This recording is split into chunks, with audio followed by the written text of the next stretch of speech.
Good day. I'm Joseph Noah.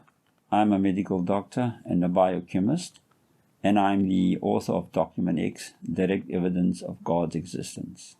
Let us look at some of the arguments and counter-arguments for and against the existence of God. Now, believers invoke the law of causation, commonly known as the principle of cause and effect. Now, they base their argument on the Big Bang model. According to this idea, the universe came into existence some 13.5 billion years ago. It was created. So if the universe is the effect, then who or what is the cause? Believers cite this as argument of a creator. Now, how do the atheists respond? They say you'll base your argument on the Big Bang theory. And according to this theory, there was no space and time before, or rather beyond the Big Bang. Space and time only came into existence when the universe emerged. So cause and effect is time dependent. Cause precedes effect. It happens in a particular time interval. So you cannot therefore apply the law of causation to the origin of the universe.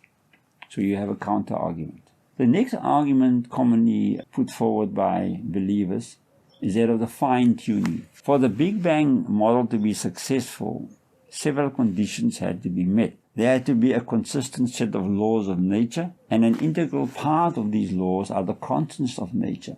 Examples of the constants of nature are the mass of the electron, the speed of light, the value of the forces of nature, and so on. And Stephen Hawking, the cosmologist who has now passed on, calculated the degree of accuracy of fine-tuning and used the example of the expansion rate.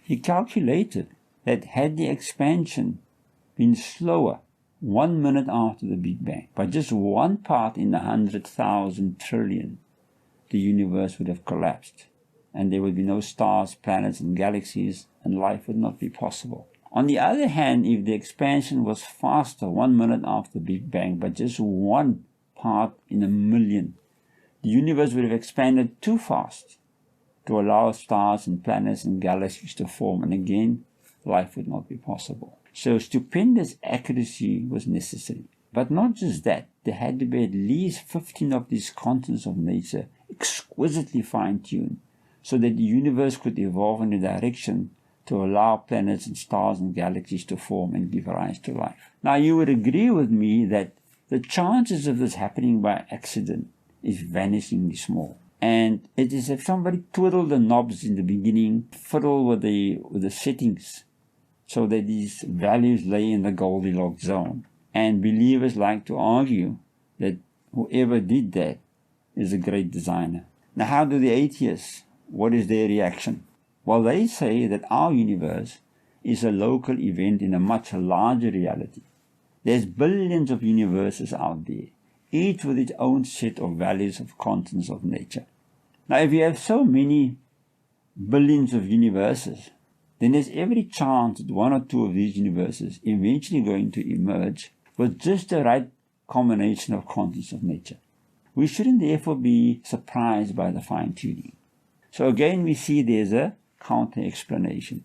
There are serious difficulties with this idea, but the point is there's an explanation. On the one hand, you find atheists saying that you can neither prove or disprove the existence of God, but God probably doesn't exist.